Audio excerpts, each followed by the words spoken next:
இப்படியாக வரலாறு கூற வந்திருக்கின்ற நாங்கள் இந்த கதையிலே ஏற்படுகின்ற சொற்பிள்ளைகள் பொருட்பிள்ளைகள் எல்லாத்தையும் பொறுத்தருமாறு கேட்டுக்கொண்டே கதைக்கு வருவோம்.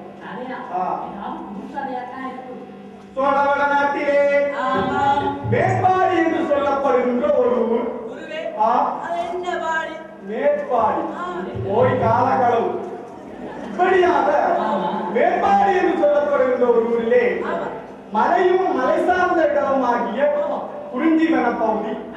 அங்கே காட்டு ராஜா ஒருவன் ஆண்டு வருகிறான்.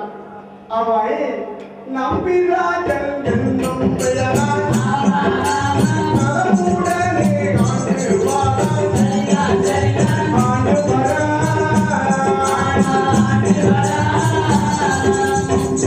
இப்படியாக அந்த காட்டு வனப்பகுதியை நம்பிராஜன் என்று சொல்லக்கூடிய அந்த அரசன் ஆண்டு வரான். ஆமா, அவனுக்கு 7 புள்ள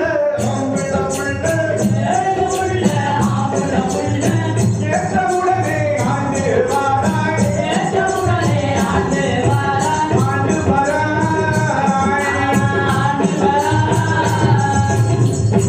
நம்பிராஜன் என்று சொல்லக்கூடிய அந்த தலைவன் அந்த காட்டு வனப்பகுதியை ஆண்டு வாரான். அவனுக்கு 7 ஆம்பள பிள்ளைங்க.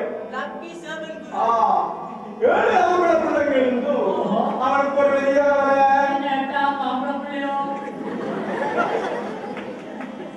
ஒரு பொம்புள பிள்ளை இல்லையே அவனுக்கு ஒரு கவலை.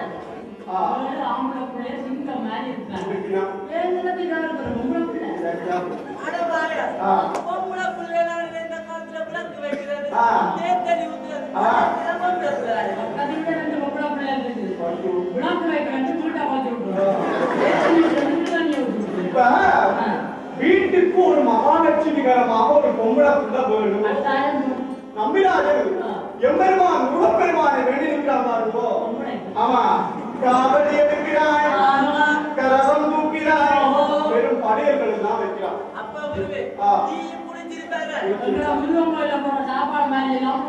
ஆமா, முருகனுக்கு பாலில காவடி எடுக்கிறான் பாருங்கோ. அப்ப பாலில் காவடியா முருகனுக்கு காவடியா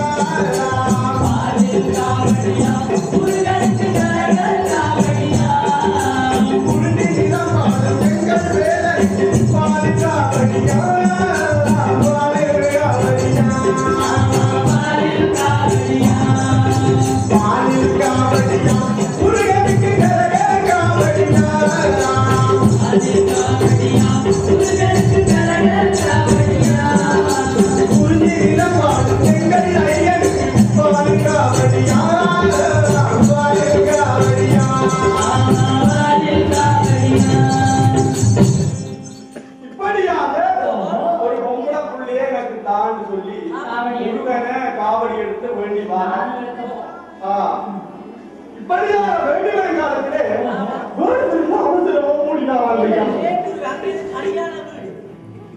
ஐயா நம்பிராஜா எல்லாம் போச்சு, நாசமா போச்சு ஐயா.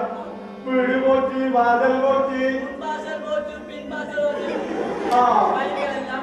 பயிர்கள் எல்லாம் நாசமா போச்சு ஐயா. ஒன்றும் இல்லை. நீங்க தான் ஐயா வந்து காப்பாற்றணும்னு சொல்லி காட்டில் உள்ள மிருகங்களால் கடலியெல்லாம் நாசமாச்சுக்கா.